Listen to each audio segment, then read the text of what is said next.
سنت والجماعت، اور جو اہل بدعت ہیں وہ اپنا لیبل رکھتے ہیں اہل سنت. یہ غلط ہے. ان کا سنت سے کیا تعلق؟ ان کی شادی کو دیکھ لو، سنت کا گزر نہیں. ان کی غمی کو دیکھ لو، سنت کا نام نہیں. تو نہ زندگی میں سنت، نہ مرنے کے بعد سنت، نہ جینے کے وقت سنت، وہیں سنت کا نام و نشان نہیں. تو اہل سنت کہاں سے ہو جائیں گے؟ سنت دیکھنا ہو تو ہمارے یہاں آ کر دیکھو. بیٹھنے کی سنت، لیٹنے کی سنت، چلنے کی سنت، بات کرنے کی سنت، ایک ایک ادا سنت کی، مشق سنت کی یہاں. لیکن یہاں دھاندلی دیکھیے، جن کا دین نیا، جن کے مسائل غلط، جن کو سنت سے دور کا بھی کوئی واسطہ نہیں، انہوں نے لیبل اپنا رکھا ہے اہل سنت. یہ دنیا کے عجائبات میں سے ہے کہ جس کی زندگی میں نام کو بھی کہیں سنت نہ ہو، جن کا لباس سنت کے خلاف، جن کی شکل سنت کے خلاف. اگر وہ اپنے آپ کو دیندار بھی بن رہے ہیں تو خدا کی قسم ٹوپی دیکھو گے تو 2 منزلہ. آگرہ کا تاج محل کھڑا ہے. پاجامہ دیکھیے تو چلا جا رہا ہے نیچے. علامہ طیبی رحمت اللہ علیہ مشکات شریف کے شارح، مشکات شریف کی حدیث کے ذیل میں تصریح فرماتے ہیں کہ اونچی ٹوپی علامت ہے اہل بدعت کی. اونچی ٹوپی اہل بدعت کی علامت ہے، کیونکہ رسول پاک صلی اللہ علیہ وسلم کے صحابہ کی ٹوپیاں سر سے چپکی ہوتی تھی.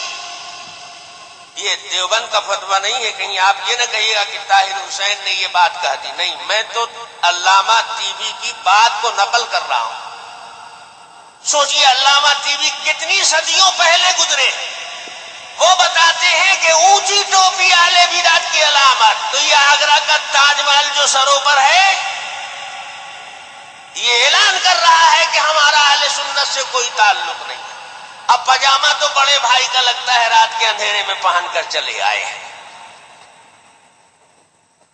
تو نہ نیچے سنت نہ اوپر سنت، اور درمیان میں تو دیکھیے ہم النف، رافضیوں جیسا چہرہ، رافضیوں جیسے کلر کا رومال، عقیدے میں بھی رفض، عمل میں بھی رفض، شکل میں بھی رفض.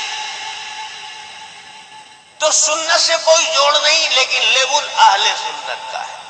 اے آدمی عمل سے سنی بنتا ہے. سنت پر عمل کرو گے اہل سنت ہو جاؤ گے، بدعت پر عمل کرو گے اہل بدعت کہلاؤ گے.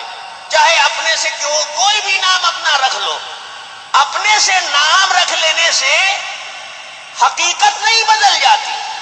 ارے کل سے آپ لوگ اس کو بجائے رومال کے ٹوپی کہنے لگے تو 1000 آدمی بھی ٹوپی کہتے ہیں تو کہیں صبح میں ٹوپی ہو جائے گا کہ رومال ہی رہے گا. اور آپ سب کا دماغ خراب ہو جائے، ٹوپی کو جوتا بولنے لگیے تو کیا پاؤں میں استعمال کرنے لگیں گے؟ حقائق بدلا نہیں کرتے نام سے. حقیقت اپنی جگہ ایک ٹھوس وجود رکھتی ہے. سنت کی اپنی ایک پہچان ہے، اور اہل سنت وہ ہے کہ جو سنت پر عمل پیرا، جن کی زندگی میں سنت کا اہتمام ہے، جن کی شکلوں سے سنت ٹپکتی ہے، جن کے لباس سے سنت نمودار ہوتی ہے، جن کی چلت پھرت میں سنت معلوم ہوتی ہے. تو اہل سنت وہ رہے گا، چاہے اس کو تم کوئی نمبر دے دو اور کوئی لیبل لگا دو.